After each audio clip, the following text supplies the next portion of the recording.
पांव पर खड़े हैं। तो फिर इनमें से कृष्ण कौन है? अद्भुत प्रभु, जो छलिया सारे संसार को अपने छलावे में फंसाता है, आज आपने उसे ही फंसा दिया।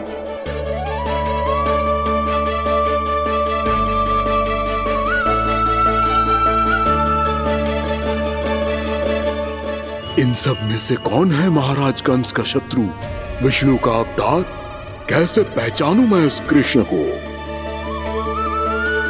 प्रभु की धुन है ही इतनी मीठी, इतनी कर्णप्रिय कि असुर तो क्या, सारी सृष्टि ही यहां आकर थम जाए।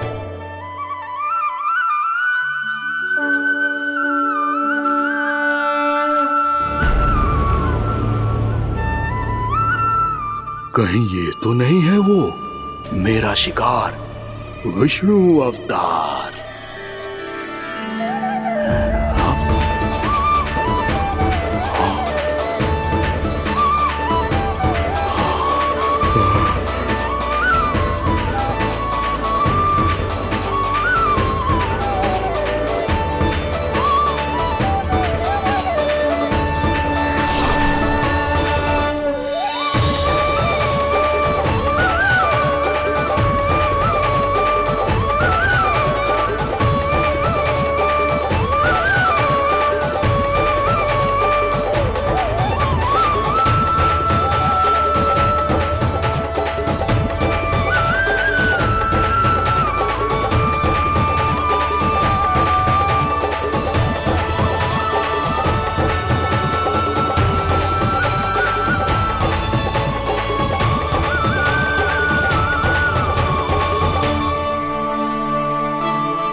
अद्भुत प्रभु, अब तो आपकी धुन पर पहाड़ियां भी पिघलने लगी।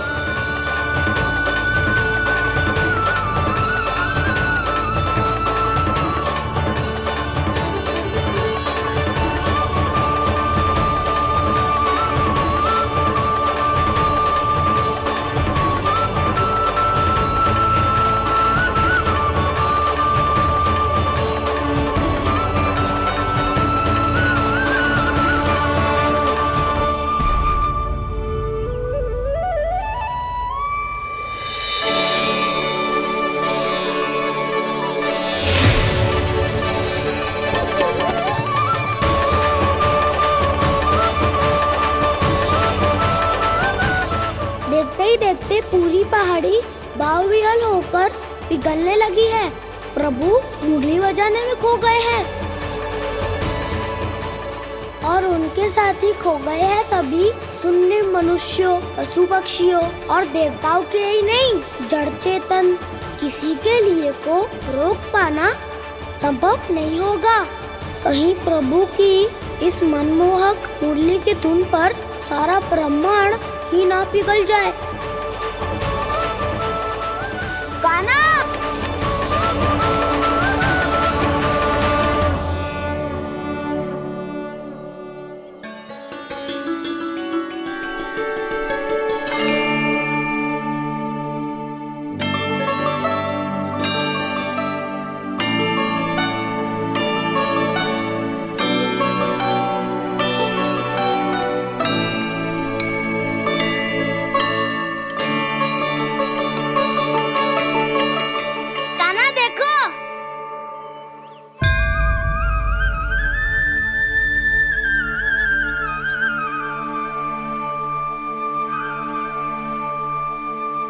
या तो आपके चरण का चिन्ह बन गया है प्रभु।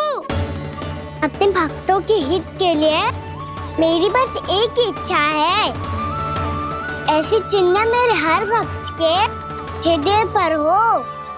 आपके पद चिन्ह तो सदैव से ही आपके भक्तों के हृदय पर छपे हुए हैं प्रभु, पर इस पहाड़ी ने भी अब इसे अपने मन में बसा लिया है। तो युगों युगों तक इस पहाड़ी को चरण पहाड़ी के नाम से जाना जाए। तो युगों युगों तक इस पहाड़ी को चरण पहाड़ी के नाम से जाना जाए, तो युगों युगों तक इस पहाड़ी को चरण पहाड़ी के नाम से जाना जाएगा।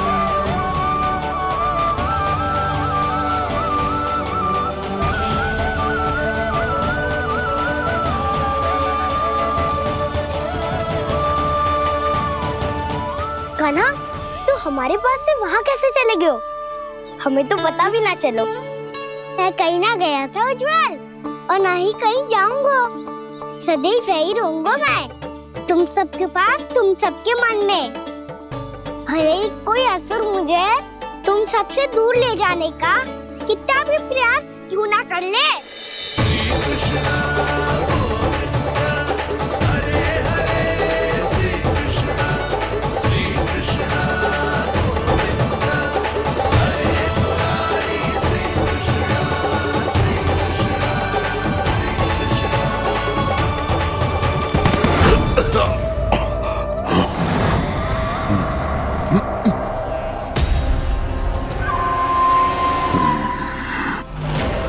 भले ही कितनी भी लीला क्यों न रच ले वो, आज उस छलिया कहलाने वाले विष्णु का सामना सच्चे छलिया से होगा।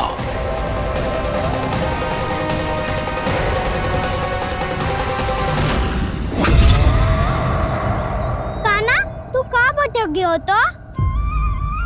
नहीं सखा, मैं तो भटके हुए को मार दिखा रहा था।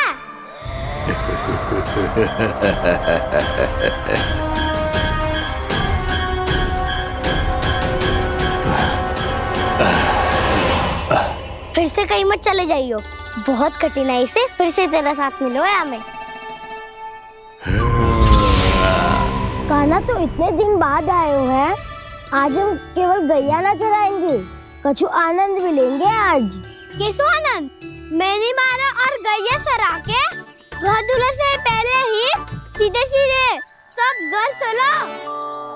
वैसे भी वन में बहुत भय लगता है मुझे। क्योंकि किस बात का भय?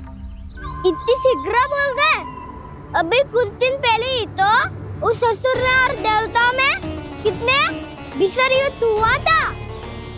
हाँ, हम शीघ्र घर जाएंगे। अरे वसंता, वो युद्ध ना था, सब बड़े बड़े देवता हमारे सखा कान्हा को बचाने आए थे। तू ही सोच, जिसकी रक्षा सारे भगवान मिलके एक साथ करते हैं, वो कान्हा हमारे साथ है, तो फिर हमें कैसा भय? वो कान्हा हमारे साथ है, तो फिर हमें कैसा भय? तुम सब भी कौन सी बात लेकर बैठ गए हो? ये बताओ कि आज हम क्या खेलेंगे?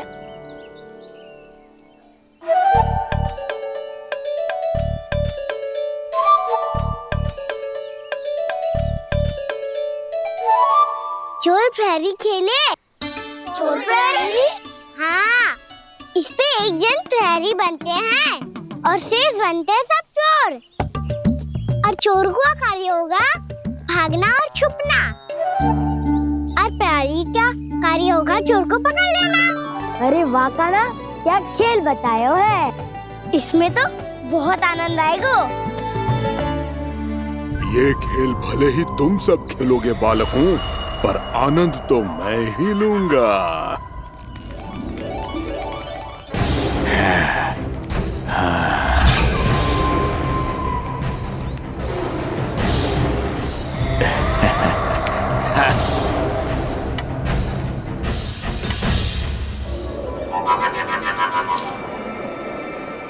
ये सिक्का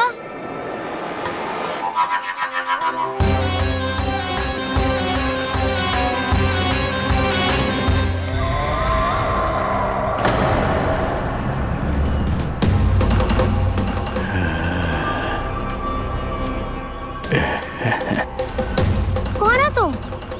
छलिया, मायावी छलिया।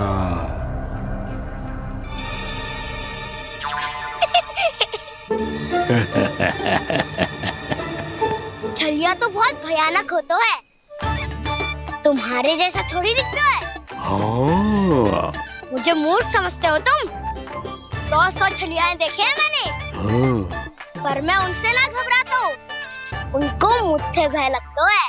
हाँ? सच? और नहीं तो क्या, मैं हूँ इतना अनोखा इतना वीर। तुम्हें विश्वास ना हो रहा है तो चलो मेरे सखाओं से पूछ लो।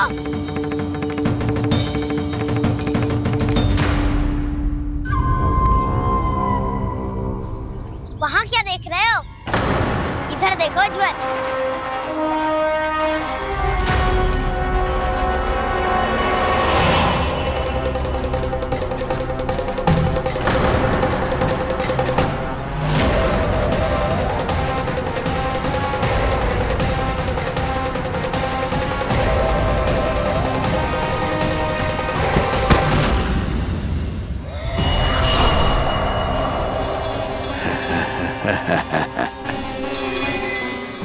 सौ छलिए देखे हैं इसने।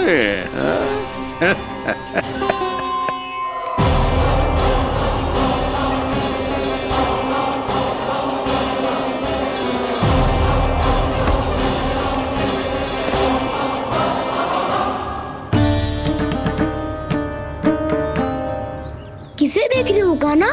उज्ज्वल को। कहाँ चले गया वो?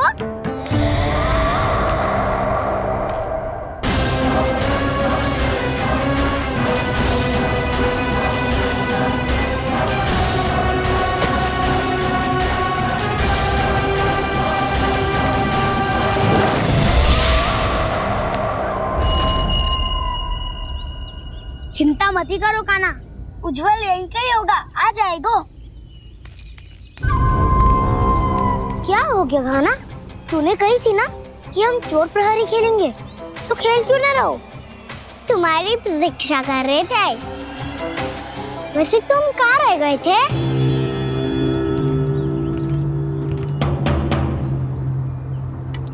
वो ये देखो ना, मुझे क्या मिला? सिक्का।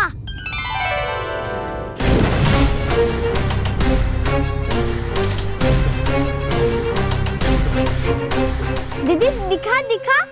ना ना, ऐसे ना। जे सिक्का मैं उछालूंगा और जिसके हाथ में आया वो बनेगा प्रहरी और अन्य सब चोर। शिकार है। यदि मैं प्रहरी बन गया तो बहुत सरलता से इस कृष्ण को पकड़कर गुफा में ले जाऊंगा और वहीं इसकी हत्या कर दूंगा। इसे इसके ही यंत्र में फंसाना होगा मुझे।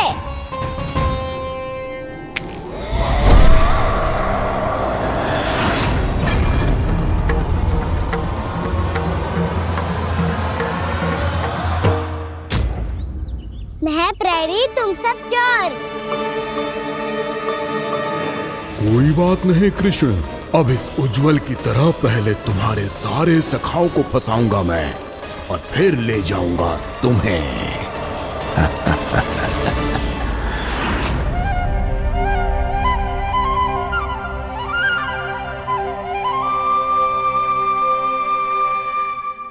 चलो खेल आरंभ करें। गाना तो हमें पकड़ना। आंखें बंद कर काना।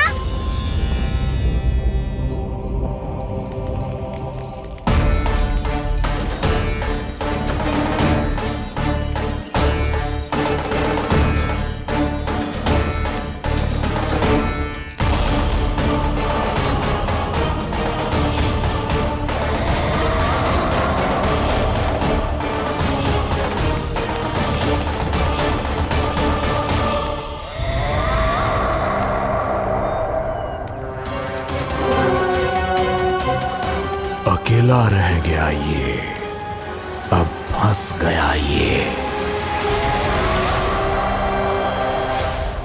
सुबल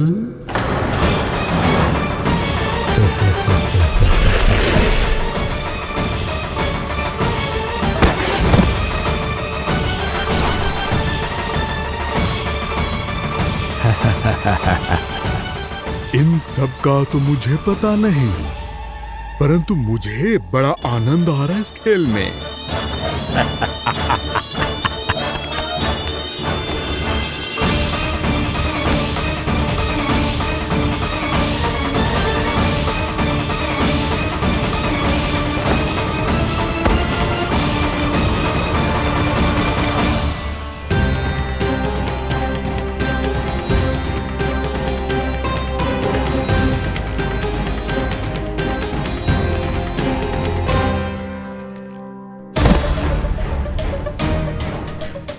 बसंता,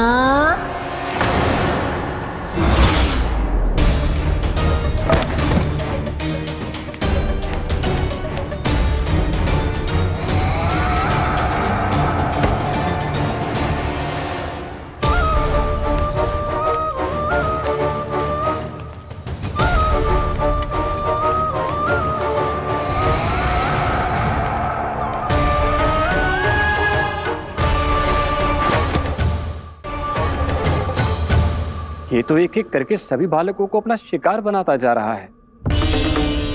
प्रभु ऐसा क्यों करने दे रहे हैं? प्रभु की हर लीला का कोई ना कोई उद्देश्य होता है। यदि वो इस असुर को इन निर्दोष बालकों पर अत्याचार करने से नहीं रोक रहे हैं तो इसका भी कोई ना कोई कारण अवश्य होगा।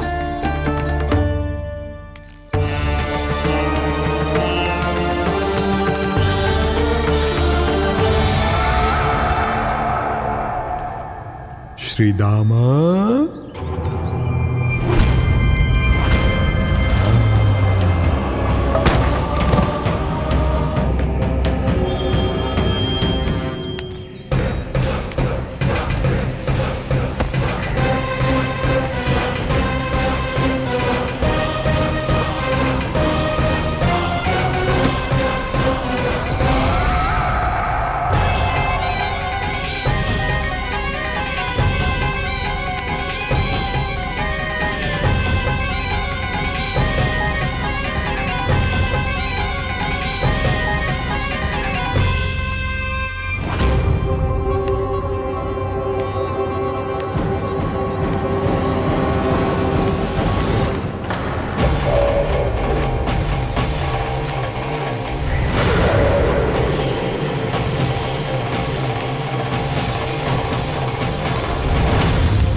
अब केवल 2 ही बालक शेष बचे हैं। दोनों को पकड़कर ये खेल ही समाप्त कर दूंगा।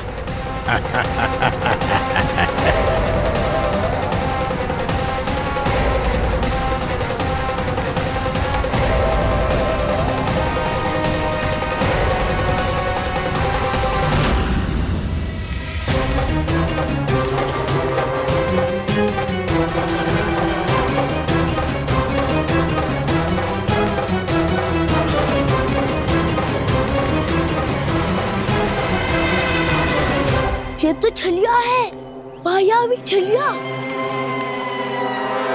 मेरे सभी सखाओं को शिकार बना लिया इसने। मैं इसे नहीं छोड़ूंगा। कान्हा, कान्हा,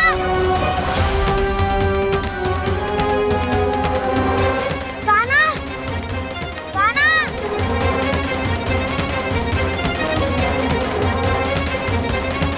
कान्हा, ताऊ,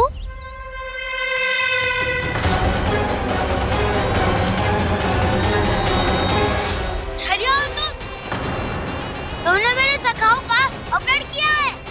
मैं छलिया ना हूँ ना, मैं तो आपका छोटा भाई हूँ, आपका कान्हा। मैंने सब कुछ अपनी आंखों से देखा है। खुश, तुम छलिया ही हो। रूप बदल बदल कर मेरे सखाओं का अपहरण कर रहे हो। ये क्या कह रहे हो दाऊ?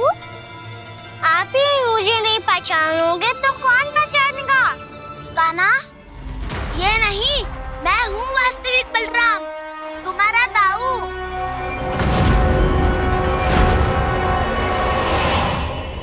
इसके भौकाल में मत आना कान्हा, यही है छलिया।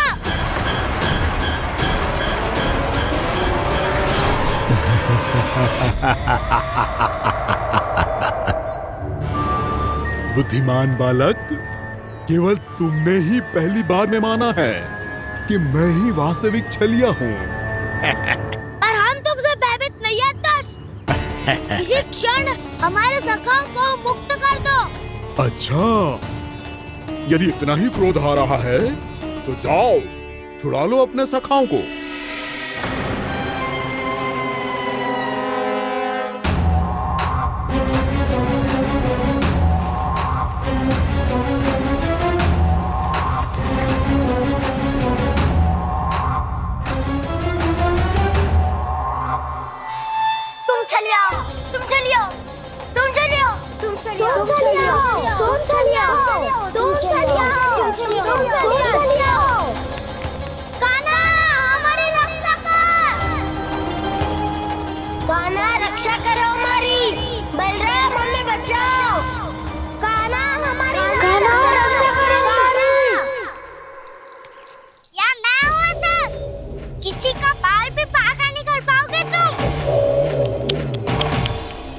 बालक, पर मैंने तो पहले ही तुम्हारे सखाओं को उस कंदरा में पहुंचा दिया है।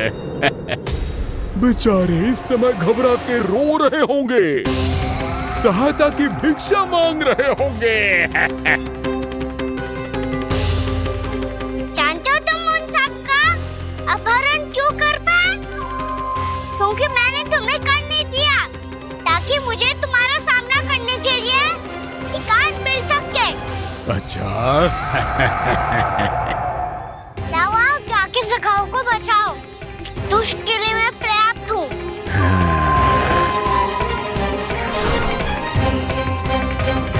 कान्हा, पीछे मुड़ के मत देखना कान्हा।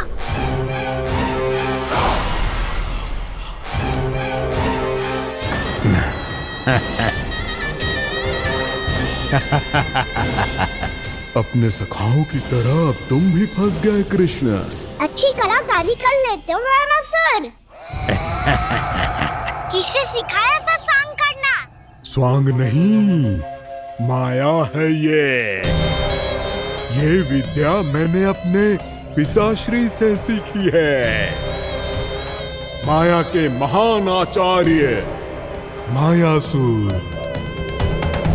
तो तुम मायासुर के पुत्र हो, पर जिसके सामने ना माया जाल बुनने का प्रयास कर रहे हो, ये माया के स्वामी है।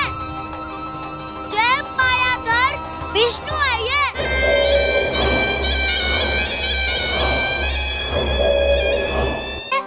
माया जाल बुनने का प्रयास कर रहे हो, ये माया के स्वामी है। ये मायाधर विष्णु है। ये अच्छा, तो होते रहे। मैं तो इनकी हत्या करने आया हूँ और हत्या करके ही जाऊंगा। जाओ आप सखाओं को बचाओ, मैं इनका सामना कर लूंगा। पर कान्हा, अभी आप ही ने तो कहा था माया का स्वामी हूँ मैं।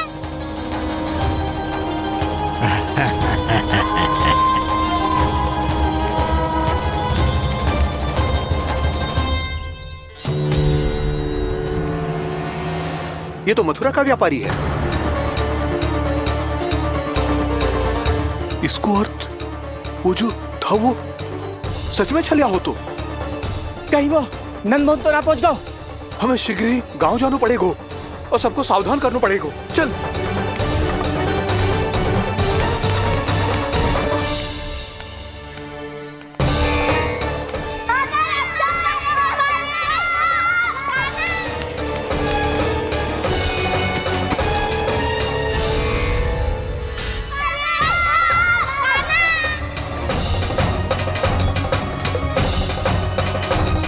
यदि तुम्हें लग रहा है कि मेरे छल के वार से बच गए हो तो मुझसे भी बच जाओगे।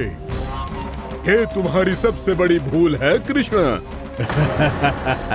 मेरे पास बहुत सारे मायावी अस्त्र हैं जो क्षण भर में ही तुम्हें विष्णु लोक पहुंचा देंगे। तो फिर प्रतीक्षा क्यों कर रहे हो? बालक, मैं परिहास नहीं कर रहा हूँ। मुझे पता है,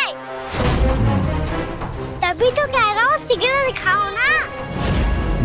मुझे तुम्हारे सारे मायावी अस्त्र देखने हैं। कैसे बालक हो तुम? मैं यहाँ खेल दिखाने नहीं आया हूँ। तो समय व्रत क्यों कर रहे हो ब्रह्मासुर? जो करने आए हो वो ही करो ना। अब देखो कैसे तुम्हारे प्राण एक ही वार में इस देह का साथ छोड़कर उड़ जाएंगे। मेरी मायावी अग्नि तुम्हारे भोले भाले से इस मुख को जलाकर भस्म कर देगी।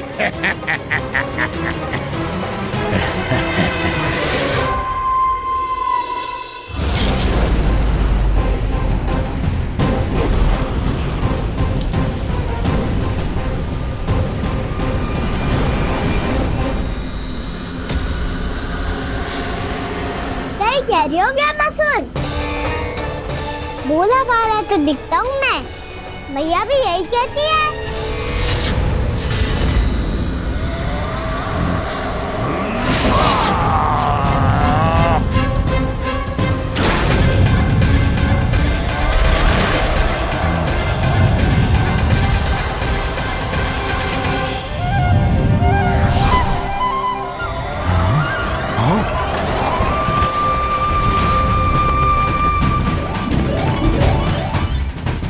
आसन को उपहार देने के लिए बहुत बहुत धन्यवाद ब्रह्मासुर। बहुत समय से खड़े खड़े थक गया था मैं।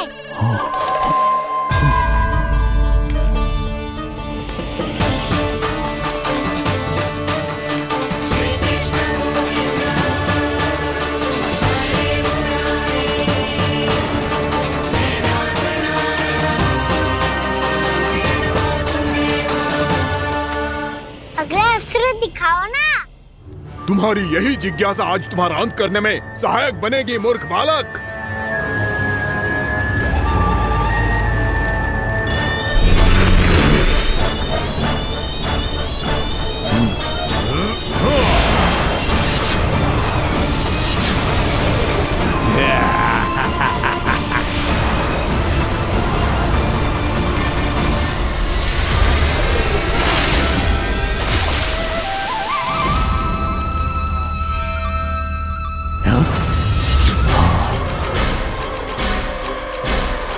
अच्छा, पर प्रक्षालन करना चाहती थे तो पहले क्यों नहीं बताया?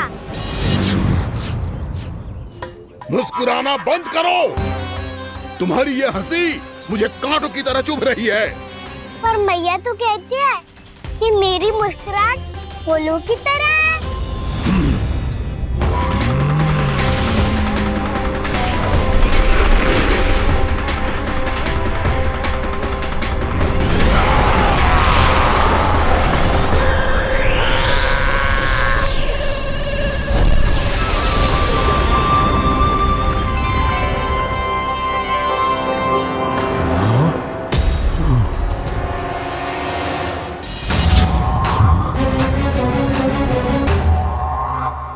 था ना मेरी मुस्कुराहट बिल्कुल इन्हीं फूलों की तरह है। और तुम कर क्या रहे हो ब्रह्मासुर? कभी आसन दे रहे हो, कभी पद प्रक्षालन कर रहे हो और अब फूल भी चढ़ा दिए। तुम मुझ पे वार करने आए हो कि पूजा करने? तुम्हारी पूजा तो मैं अब ऐसी करूंगा कि तुम मृत्यु के बाद भी मुझे भूल नहीं पाओगे बालक।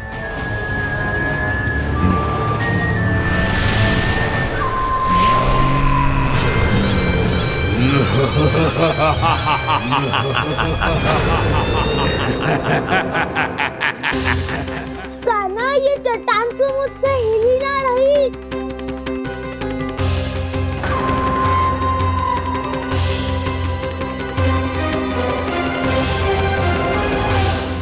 अभी कंदरा के अंदर कुछ क्षणों में ही प्राण वायु समाप्त हो जाएंगे। तुम्हारे सारे सखा एक एक कर अपने प्राण त्याग देंगे और तुम्हारा वध करूंगा मैं।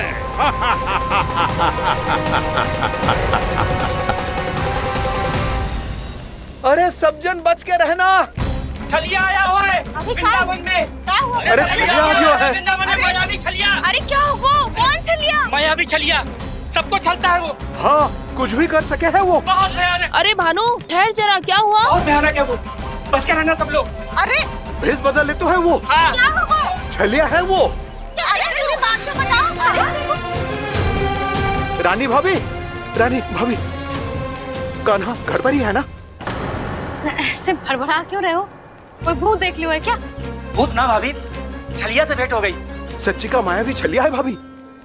क्या उल्टा सीधा बोले जा रहे हो? ठीक से बताओ।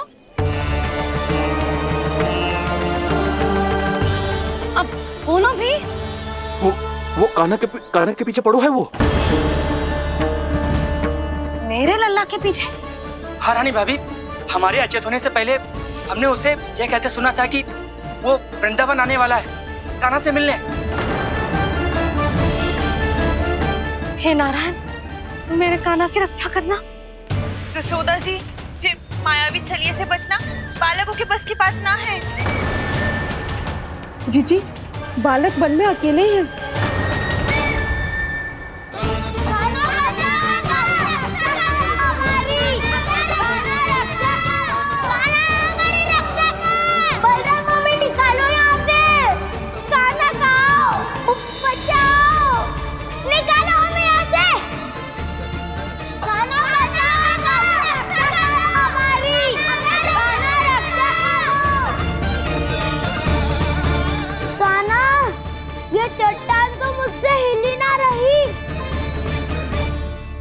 यदि मैं माया का स्वामी हूँ तो आप भी बल के स्वामी हो। ताऊ, अपनी क्षमता, अपना सामर्थ्य स्मरण करो।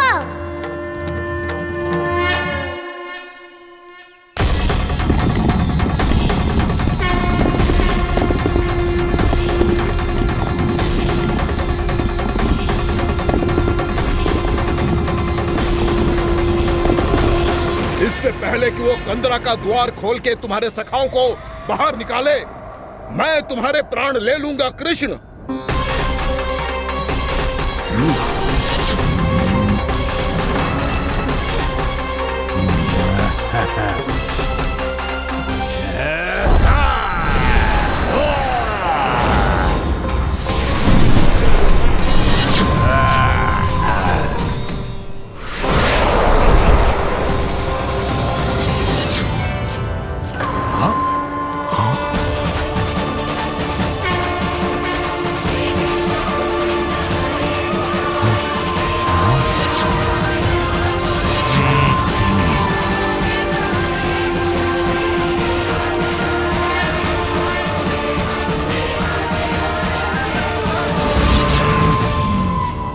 कितनी पूजा करोगे ब्रह्मासुर?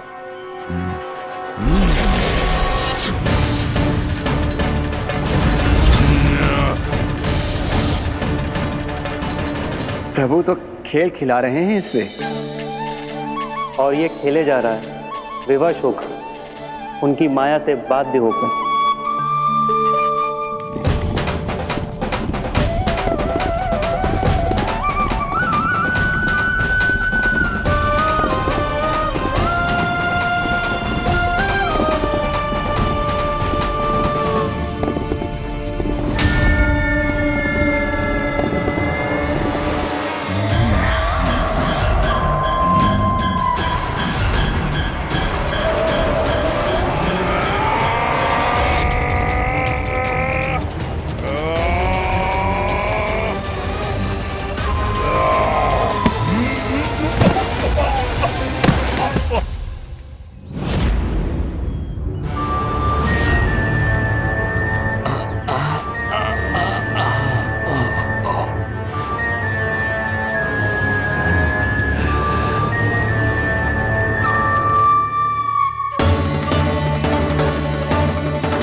जो प्रभु के सामने माया करने आया था, वो स्वयं को ही माया में उलझा हुआ पा रहा है।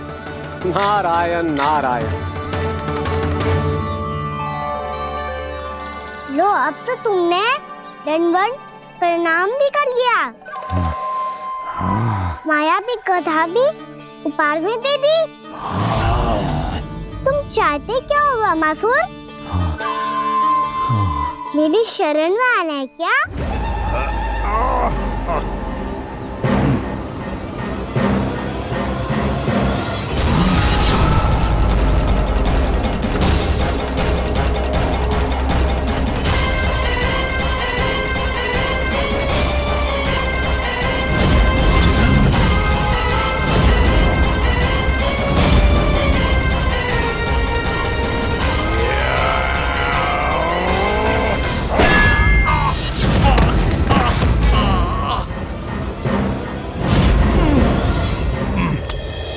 सोच विचार का समय ना है हमारे पास।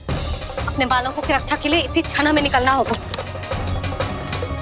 और वो छलिया किसी का भी रूप धारण कर सकते है। सुलक्षणा तेरा, शांति तेरा या मेरा, किसी का भी रूप धारण करके हमें भ्रमित कर सकते हो। इसीलिए हमें सतर्क रहना होगा। समझ आई? चलो।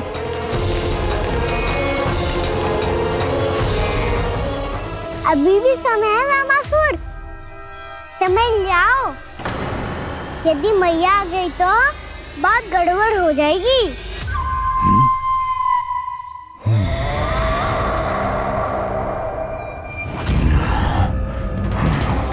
मुझसे झूठ का कोई लाभ नहीं होगा। रामासुर, स्मरण करो तुम कौन हो। मायासुर का पुत्र हूँ मैं, अपने स्वामी महाराज कंस का सेवक हूँ, और तुम्हारा हूँ मैं काल।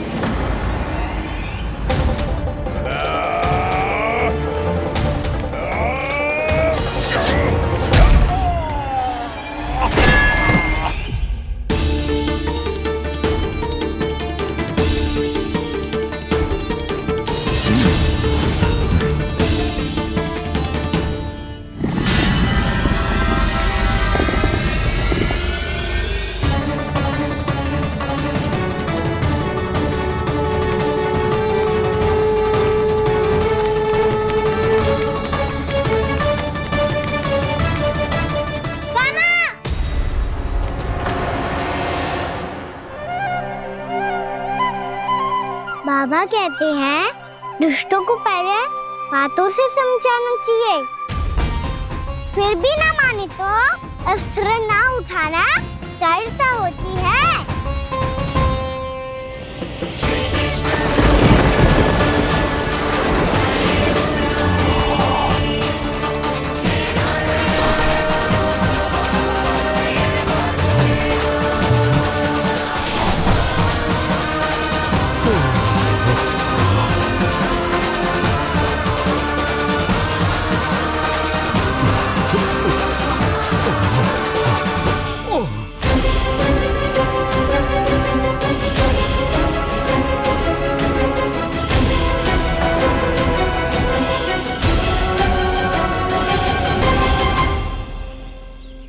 पता था मुझे, अपने बाबा के स्वरूप को हानि नहीं पहुंचाओगे। सही कही तुमने। पिता की छवि ही पिता के समान भी आनंदीय होती है। रामासुर, रामासुर। ये मैं अपने वास्तविक रूप में कैसे आ गया?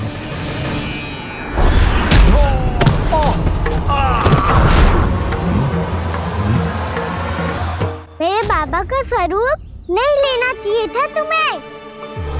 मैया ने सिखाया है भूल को क्षमा किया जा सकता है, पर जानबूझ के किए गए अपराध के लिए दंड ही एकमात्र विकल्प होता है। ये बार बार अपनी मैया का नाम ले रहा है। यदि मैं वो स्वरूप लूं तो अपनी मैया पर वार नहीं कर पाएगा ये।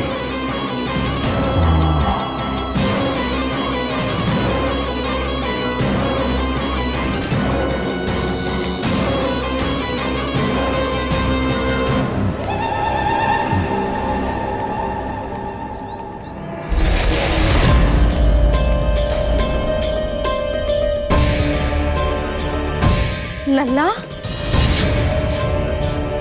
मैं तेरी मैया हूँ, अपनी मैया को मारेगा? बच गया। समझाया था, पर तुमने एक बार फिर से मूर्खता कर ही दी। इस पर तुमने पहले से भी बड़ी और पहले से भी भयंकर भूल किया रामासुर।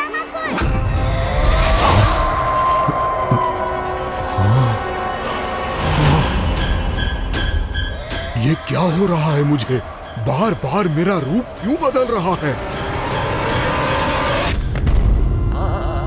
ममता को समझे बिना अधिक समय तक मैया का स्वरूप हरण करके नहीं रख पाओगे रामासुर।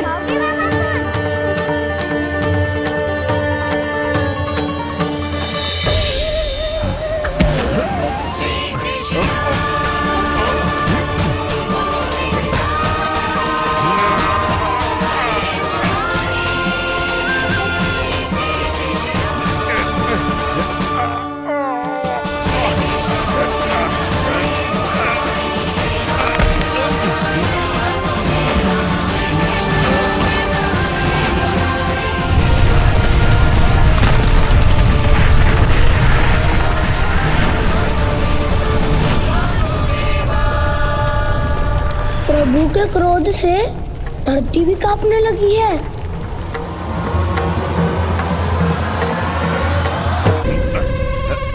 पुत्र को मारने के उद्देश्य से एक माँ का रूप लिया तुमने। ये ममता का और मेरी मैया का घोर अपमान है रावणासुर।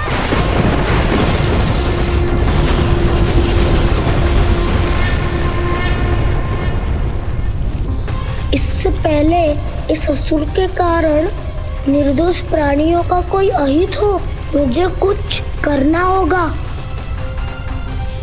यदि मैं माया का स्वामी हूँ तो आप भी बल के स्वामी हो। दाऊ, अपनी क्षमता अपना सामर्थ्य स्मरण करो।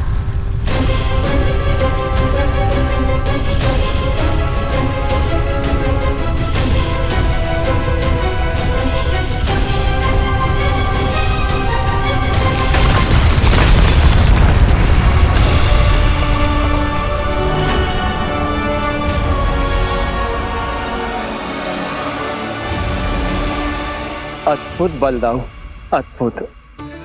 अपने बल का उचित प्रयोग करके आपने प्राणियों को हानि होने से बचा लिया और ये भी सिद्ध कर दिया कि इस युग में आपसे अधिक बलवान और कोई नहीं होगा।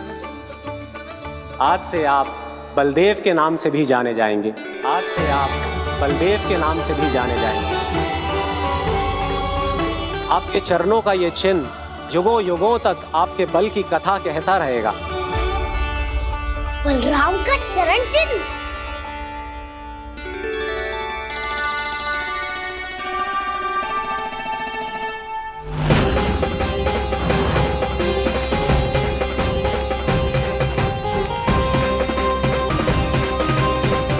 मेरी माया से आज तक कोई नहीं बच पाया है। एक बार मुझे छोड़कर देखो, फिर पता चलेगा कि मैं हूँ कौन। पहले ये तो देख लो कि मैं कौन हूँ।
वरण आया वामासुर।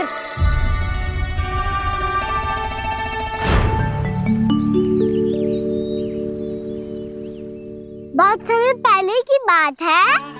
बहुत बड़े भूमाकर राज करते थे तुम्हें महान राजा भीमम के नाम से जाना जाता था। सब कुछ था तुम्हारे पास, पर शांति नहीं थी।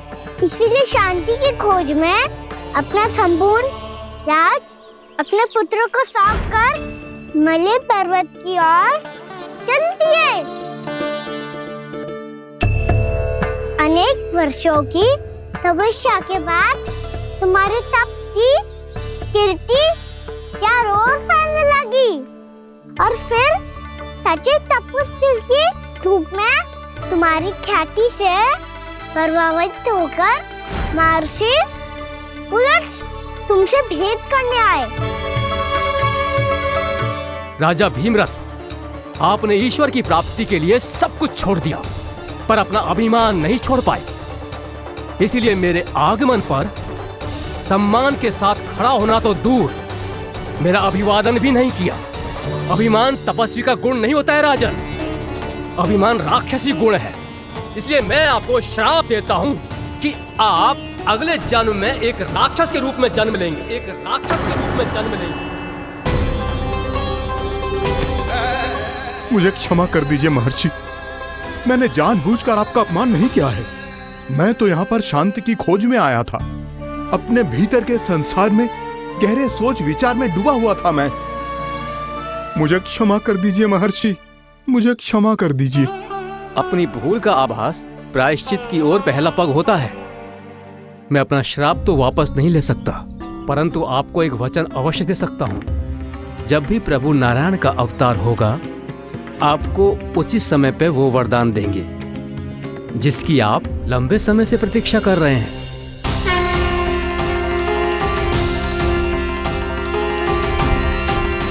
प्रभु, आपने मेरी आंखें खोल दी।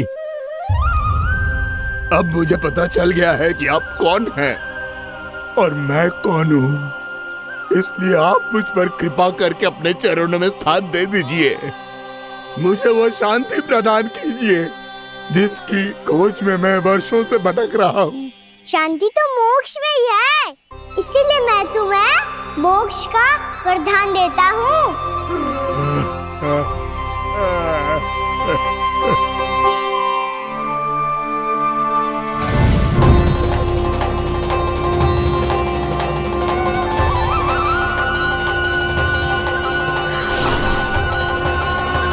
प्रभु की ये लीला सदैव स्मरण रखी जाएगी।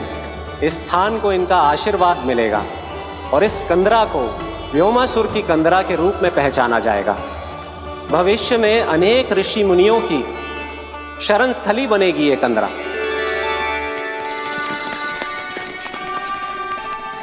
ये कोई साधारण बालक ना है। ऐसा चमत्कार कोई साधारण बालक थोड़ी ना कर सकते है। तुम सत्य कह रहे थे बलराम, गाना सच्ची में भगवान ही है। तभी तो सब देवता इसे बसाने और इसकी ओर से युद्ध करने आते हैं। तुम सब ऐसे आंखें फाड़ के क्यों देख रहे हो मुझे?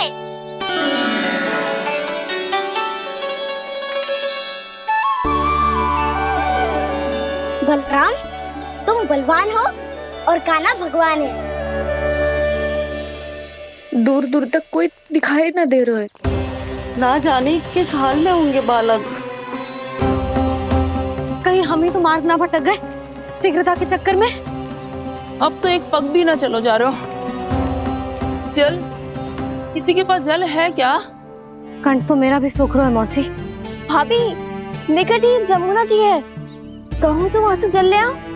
मैं भी जा रही हूँ भाभी, एक से भले दो। हाँ चल, शीघ्रता से आओ। हाँ।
जानकी, जानकी,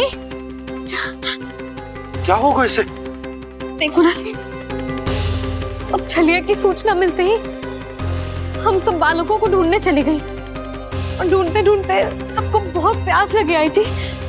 तो जानकी जमुना जी की नदी से जल लेने गई और उसने जमुना जी का पानी पिया और उसकी जेदशा हो गई। बालक कहाँ है? वो ठीक तो है ना?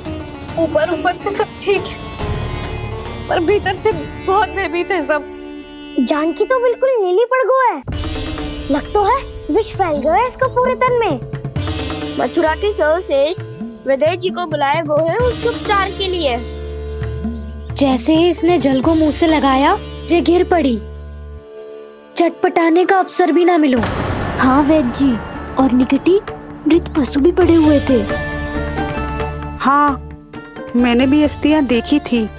इसका तो यही अर्थ हो सकता है कि समस्या वहाँ के जल में ही हो। वैद्य जी, आप रोगी की नाड़ी पे ध्यान दो ना। जे गोपिया क्या कह रही है उसे सुनने की आवश्यकता ना है। जब तक विष के कारण का पता नहीं चल जाता, हम उपचार कैसे कर सकते हैं रानी जी? जी, वो निकट ही यमुना जी में एक विशेष क्षेत्र है। ये सब उसी के जल की बात कर रहे हैं। तब तो ऐसा भी हो सकता है कि किसी विषैले सर्प के काटने का प्रभाव हो। पर सर्प के काटने का चिन्ह ना है उसके तन पे। सर्प जब काटता है तब उसके दांत के चिन्ह बन जाते हैं। मुझे पता है, बड़े बड़े सर्प को काटते हुए देखो है मैंने। एक दिन अब बस कर उज्जवल, ये बड़ी बड़ी हाँकने का समय ना है। पर यदि सर्प ने ना काटो है, फिर जानकी की ये दशा किसने की? अवश्य किसी राक्षस ने की होगी। नाना, कोई विषैला पशु भी तो हो सकता है। या अवश्य किसी माँ विषैले सर्प के विष से हुआ है।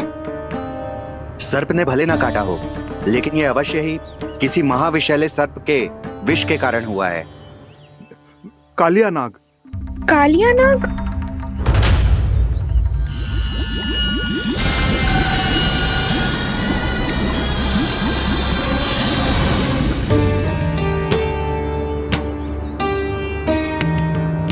संकेतों से तो ऐसा लगता है कि जानकी ने कालिया नाग के क्षेत्र के विशाल जल पी लियो है। कालिया नाग एक लोक श्रुति है, कल्पना में गढ़ी हुई एक कथा, और कछु ना है। हमें जाके पता लगाना पड़ेगा। पर हमें वहां जाने से मना क्यों है ना बड़ों ने? उज्जवल सही कह रहे हो है। इस समय जानकी के स्वार्थ से अधिक महत्वपूर्ण और कछु ना है। जानकी हमारे लिए ही जलाने गई थी जी। ना मैं उसे जाने देती ना जैसा वो तो।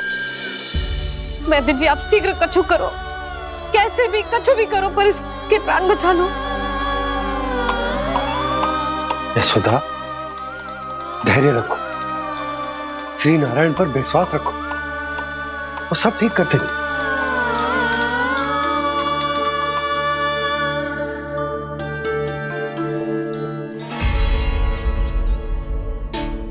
विष की काट की मेरे पास जितनी जड़ी बूटी थी, मैंने सब अर्क बना के पिला दी, पर इसकी दशा में अभी तक कोई सुधार नहीं दिख रहा है। यह अंतिम जड़ी बूटी है।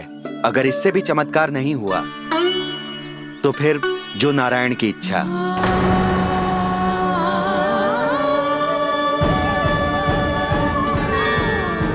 पर कोई तो उपाय होगा जानकी को बचाने का। कान्हा, यदि तुझे किसी औषधि के बारे में पता है, हमें बता दे, हम जाके ले आएंगे।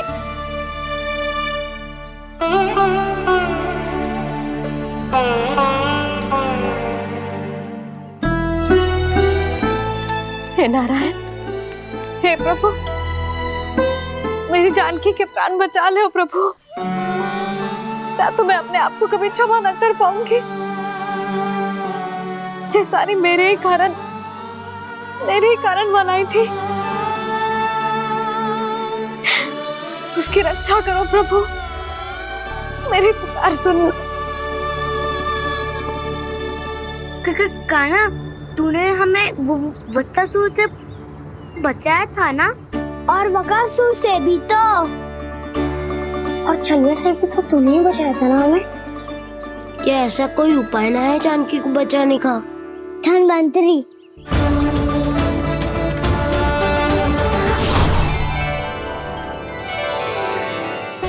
मैं आ गया हूं प्रभु, चिंता मत कीजिए, आपके आदेश का पालन अवश्य होगा। यशोदा मैया,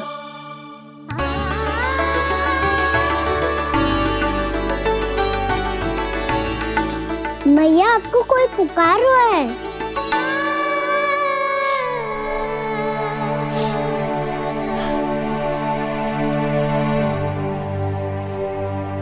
चिंता मत करो मैया, अब धन्वंतरी जी आ गए हैं। वो सब संभाल लेंगे। धन्वंतरी जी कौन है? जिन्होंने संसार का आयुर्वेद दिया, आरोग्य के देवता, वे श्री नारायण के अवतार।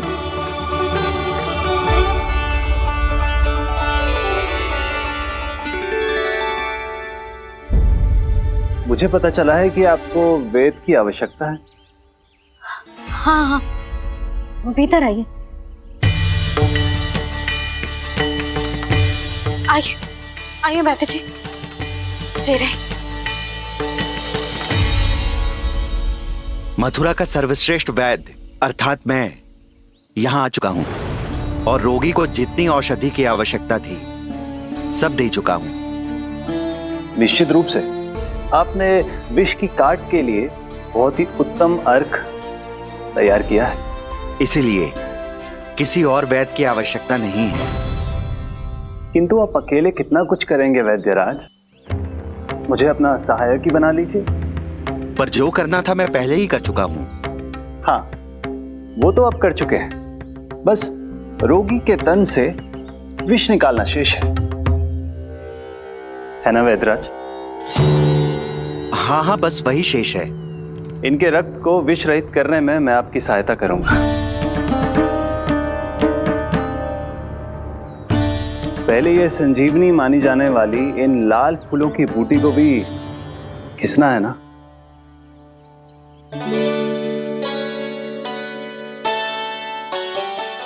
हाँ हाँ, तुम सही कह रहे हो।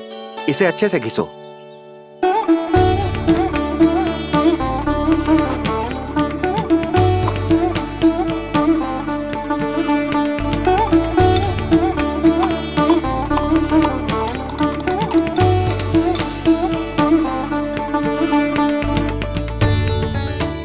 और ये नीले फूलों को भी तो मिलाना है ना? हाँ हाँ, अच्छे सहायक बन सकते हो तुम। ऐसे ही श्रम करते रहो।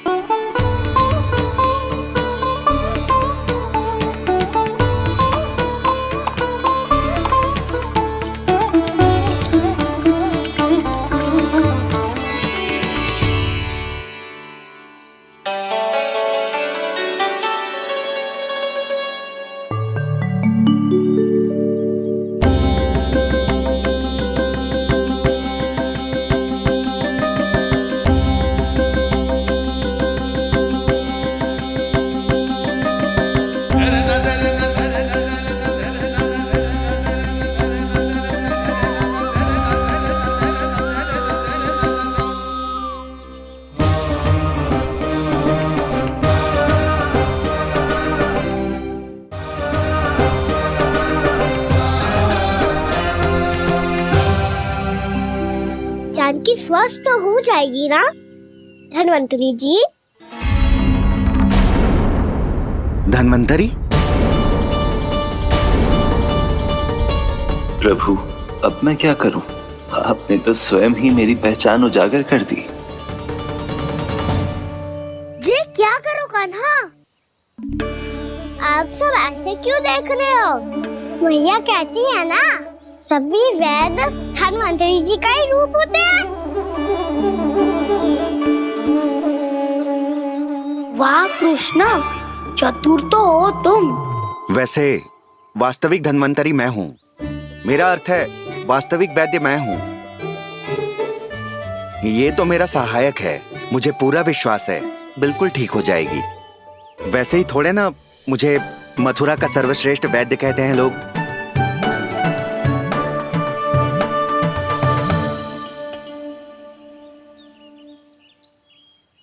जसोदा भाभी। जसोदा जी, जानकी को चेतना आ गई। जानकी, जानकी, जानकी, तू ठीक है ना? क्षमा करना भाभी, मैं आपके लिए जल ना ला पाई। बस बहुत भूख लगी है। मैं अभी कछु लाती हूँ।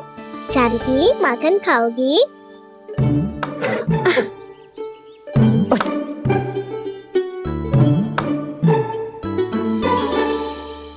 आजा, तू ही खिला दे लल्ला।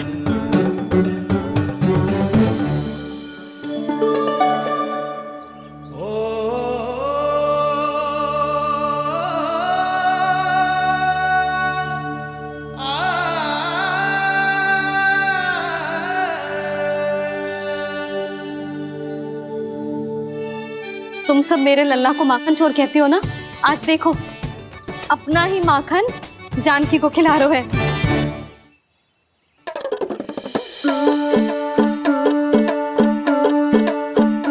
थोड़ा और विश्राम कर लो। सदैव तुम हम सबकी सेवा करती हो, आज मैं तुम्हारी सेवा करूंगा। जानकी की जिज्ञासा तब हुई जब जय यशोदा काकी की सेवा कर रही थी, और अब देखो स्वयं भगवान ही इसकी सेवा कर रहे हैं। जानते हो इससे क्या सिद्ध होता है? जो भी यशोदा मैया की पूजा करेगा, अर्थात अपने माता पिता की सेवा करेगा, उनके साथ सम्मान से व्यवहार करेगा, ईश्वर स्वयं उसका ध्यान रखेंगे। कभी धन्वंतरी के रूप में तो कभी स्वयं कान्हा के रूप में। भक्त और भगवान का देखो कैसा ये अनुराग, स्वयं करे सेवा प्रभु, अद्भुत गोपी का भाग्य। प्रभु इन सब पृथ्वीवासियों से कितना घुल मिल गए हैं। ना तो ये प्रभु को भगवान मानते हैं और ना ही प्रभु अपने आप को इनसे सर्वश्रेष्ठ समझते हैं। अपने आचरण से ये सिद्ध कर रहे हैं कि ये सभी में हैं और सभी इनका ही अंश है।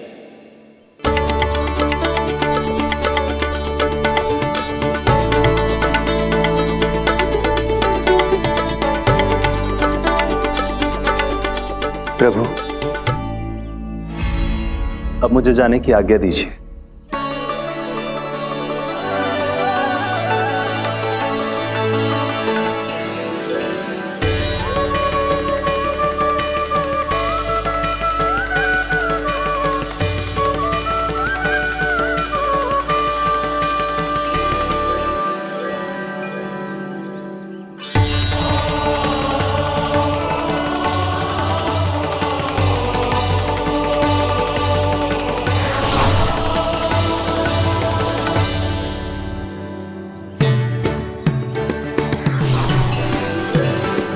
कान्हा ने तो सच्ची में धन्वंतरी जी को बुला लिया था।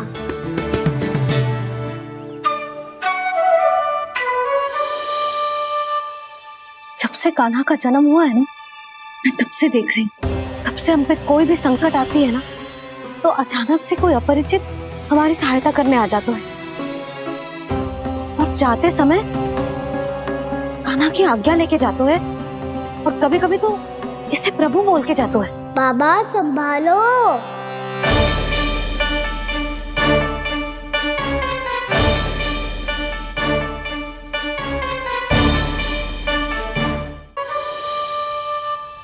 जब से कान्हा का जन्म हुआ है ना, मैं तब से देख रही हूँ, तब से हम पे कोई भी संकट आती है ना, तो अचानक से कोई अपरिचित हमारी सहायता करने आ जाता है, और जाते समय कान्हा की आज्ञा लेके जाते है, और कभी कभी तो इसे प्रभु बोल के जाते है।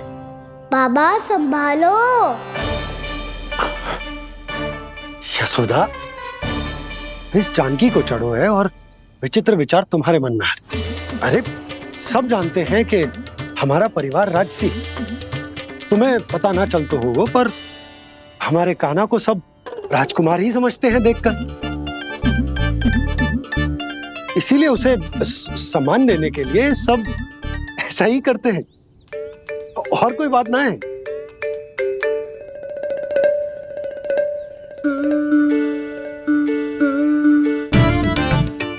अब जे मेरे लल्ला को ऐसे क्यों घूर रहे हैं? बुरी दृष्टि लगाएंगे क्या? वैद्यराज जी, आपके सहायक तो गए, अब आप यहाँ क्यों हो? वो क्या है ना, मैं अपने रोगी का निरीक्षण करके पूरी तरह से संतुष्ट होकर ही जाता हूँ।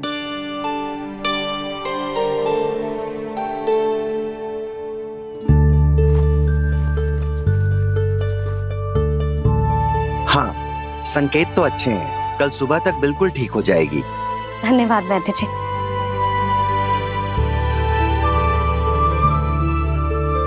बस तो फिर हम कल पकड़न पकड़ाई खेलेंगे जानकी।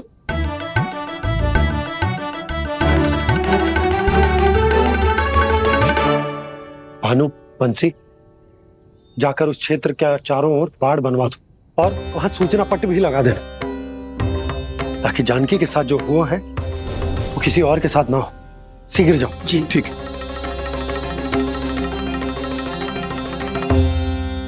बाड़ और सूचना पट लगवाने से समस्या का समाधान नहीं होगा बाबा। निर्दोष पशु सूचना पट देखकर भी कुछ समझ नहीं पाएंगे।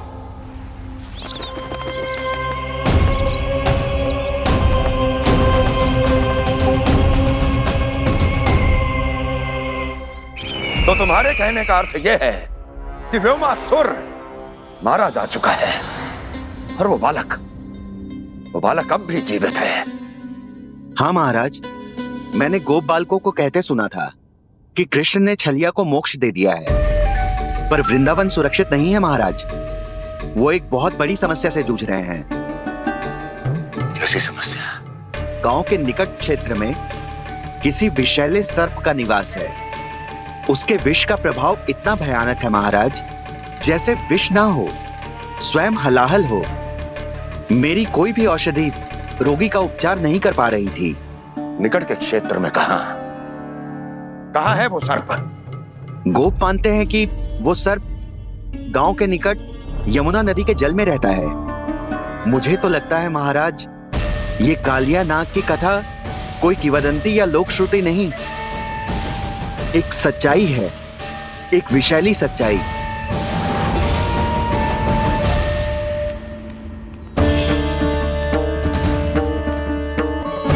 कालिया का सामना करने का समय आ गया है, पर उससे पहले मुझे बुलाना होगा उन्हें।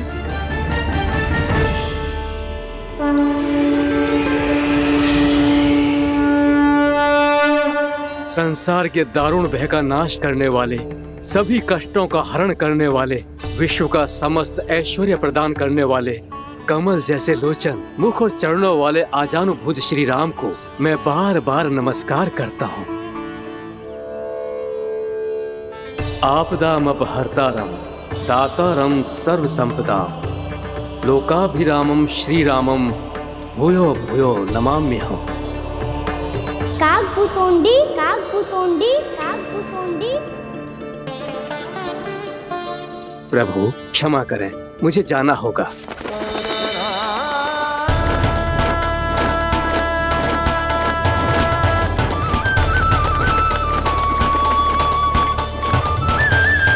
प्रणाम प्रभु। अनेक बार मैं आपके दर्शनों के लिए आया प्रभु। कभी नंद भवन के झरोखों से आपके दर्शन करके चला जाता था, तो कभी दूर किसी वृक्ष की आड़ से आपको निहार लिया करता था। आज आपने स्वयं मुझे बुलाकर धन्य कर दिया प्रभु।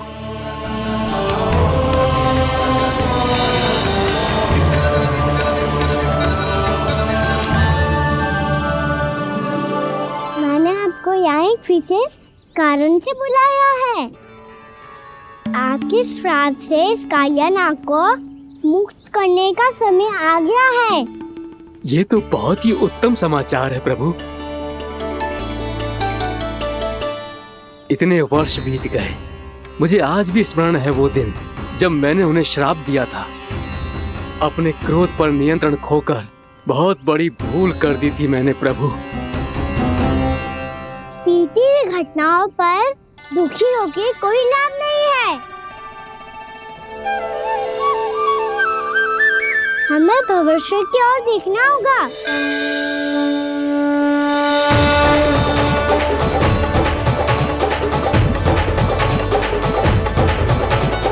आदेश कीजिए प्रभु, क्या आज्ञा है आपकी? जब मैं कालिया नाग का सामना करने जाऊं, तो आप यही रहेगा। आपको अपने आप पता चल जाएगा कि कब क्या करना है। और हाँ, लौटते जाते समय नारद मुनि से कहेगा वो आकर मुझसे भेंट करे। अवश्य प्रभु, प्रणाम। क्या इसने सच्ची में देवर्षि नारद को बुलाया है? नारायण नारायण, आपको संदेश भेजने की आवश्यकता नहीं थी। आप स्मरण करते और मैं चला आता। तुम्हारा कल्याण हो नारद।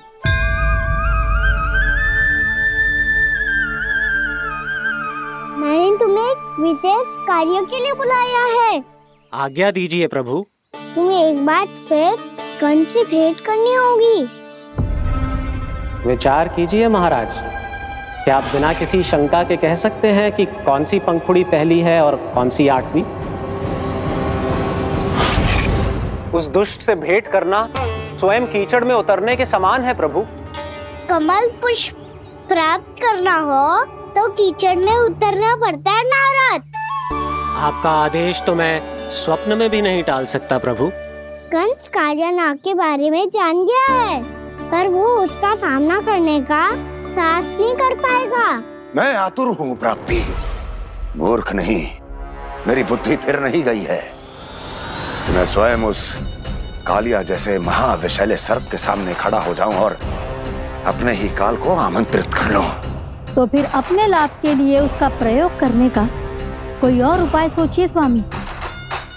कुछ ऐसा कीजिए कि यमुना नदी का पूरा जल विषैला हो जाए और वृंदावन वासी उसका उपयोग करे और आपका काल कहलाने वाला वो बालक स्वयं काल के गाल में चला जाए।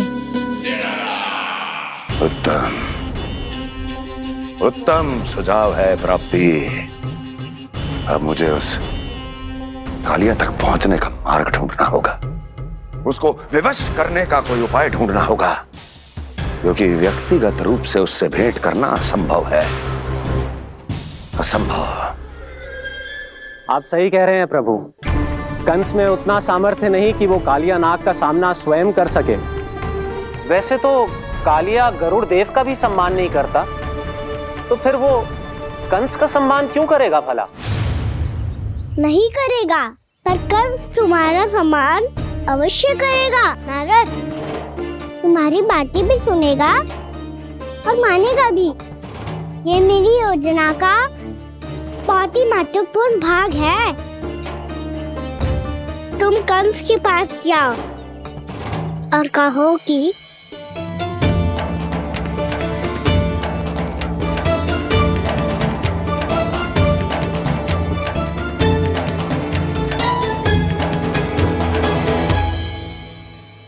संतान अपने माता पिता को तीर्थ का सौभाग्य दिलाती, पर मेरा लल्ला कितना महान कि उसने हमारे घर को ही तीर्थ बना दिया। ऐसा तीर्थ जहां मेरी आंखों के सामने भक्त और भगवान का मिलन हो रहा है। जो आज्ञा प्रभु।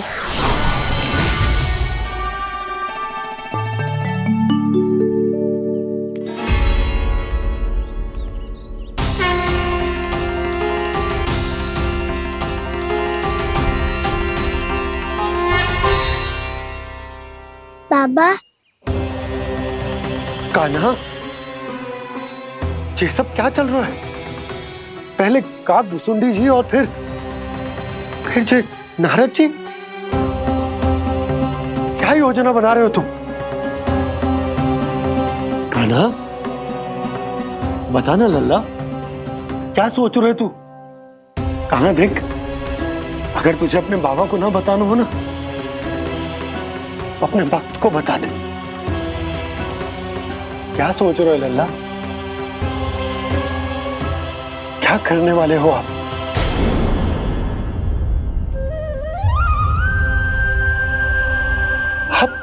आप इतने दुखी क्यों हो? कान्हा,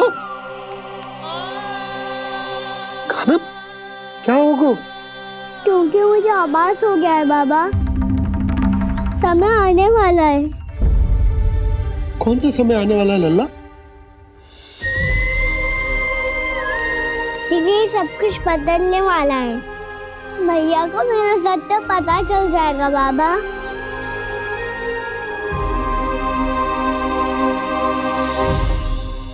पर लल्ला, इसका काक भुसुंडी और कालिया नाग से क्या संबंध है? ऐसा क्या हुआ था और क्या होने वाला है?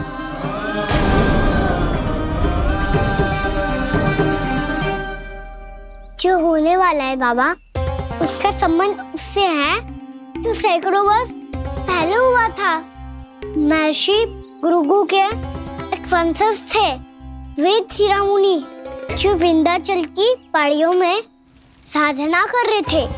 तभी वहाँ अश्वशिरा नाम के एक दूसरे मुनि आमंत्रण के बिना ही आ गए। कितना सुंदर और शांतिपूर्ण आश्रम है। यहाँ प्रभु की साधना करने में बहुत आनंद आएगा। शीघ्र ही अश्वशिरा मुनि उपस्थिति के कारण होने वाले व्यवधान से बाध्य होकर वेदशिरा मुनि ने अपनी आंखें खोली। कौन हो तुम और यहाँ क्या कर रहे हो? आपके आश्रम में बहुत शांति है मुनिवर। साधना करने के लिए बहुत ही उत्तम स्थान है ये। मैं चाहता हूँ कि मैं भी यहाँ। आप यहाँ साधना करना चाहते हैं, लेकिन इतना भी नहीं जानते कि किसी के आश्रम में प्रवेश करने से पहले उसकी आज्ञा लेनी चाहिए। आप ये भी नहीं जानते कि यदि कोई यज्ञ कर रहा हो तो बिना अनुमति के वहाँ प्रवेश करने से उसकी यज्ञ साधना भंग हो सकती है। आप क्या साधना करेंगे मुनि? आप तो साधना के योग्य ही नहीं हैं। इतना अपमान! एक मुनि के मुख से इतने कड़वे शब्द शोभा नहीं देते।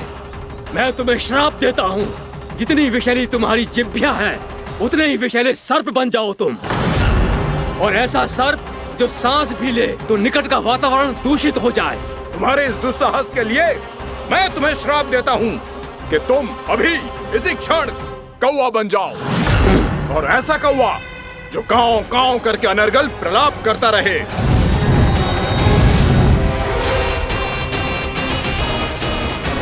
ये मैंने क्या किया? ये मैंने क्या किया? क्रोध के कारण दोनों ने एक दूसरे को श्राप दे दिया। पर दोनों ही मेरे भक्त थे, और भगवान होकर मैं अपने भक्तों को इतनी कठिनाई में कैसे देख सकता था। इसीलिए जिस संकट में उन दोनों ने अपने आप को फंसा लिया था, उसका समाधान करने में मैं उनके पास गया। देखिए ना प्रभु, ये क्या हो गया हमसे? हमारी रक्षा कीजिए प्रभु, मार्ग दिखाइए हमें। क्रोध पर नियंत्रण ना होने के कारण आप दोनों ने एक दूसरे को बहुत ही भीषण संकट में डाल दिया है। अब दोनों ही तपस्वी, तप के बल से दिए गए आपके श्राप को लौटाना भी संभव नहीं है। प्रभु कोई तो उपाय होगा, हम आपके शरण में हैं प्रभु। अपराध तो हमसे हुआ है प्रभु, पर अब आपसे ही आशा है। कुछ ऐसा कीजिए भक्त वत्सल, जिससे हम दोनों के श्राप का प्रभाव कुछ कम हो जाए। आप दोनों ही मेरे भक्त हैं, इसलिए आपकी पीड़ा का निवारण करने का एक उपाय है मेरे पास। वेदशिरा मुनि, जब आप कालिया नाग बनेंगे तो आपको मेरे चरणों को अपने शीश पर धारण करने का सौभाग्य मिलेगा। और अश्वशिरा मुनि, आप काग योनि होने के बाद भी आप श्रेष्ठतम ज्ञान और सर्वाधिक यौगिक सिद्धियों के स्वामी होंगे और प्रवचन दिया करेंगे। इसके बाद अश्वशिरा मुनि काक भुसुंडी बन गए, जिन्होंने आगे चलकर स्वयं गरुड़ देव को रामायण सुनाई। और मुनि वेदशिरा महर्षि कश्यप और देवी कत्रियों के पुत्र कालिया नाग बनकर जल में। और अब वही कालिया नाग जमुना जी में, जिनके कारण जानकी के प्राण लगभग चले ही गए थे। अब कालिया नाग को उचित स्थान पर भेजने का समय आ गया है बाबा। पर ये तो अच्छी बात है कान्हा, वेदशिरा मुनि को दिया हुआ तुम्हारा वचन भी पूरा हो जाएगा, जमुना जी की शुद्धि भी हो जाएगी। इस सब के बाद भी तुम दुखी क्यों हो? क्योंकि इसके बाद मैया के सामने मेरा रहस्य खुल जाएगा बाबा। उन्हें पता चल जाएगा कि उनका बालक कोई साधारण बालक ना है,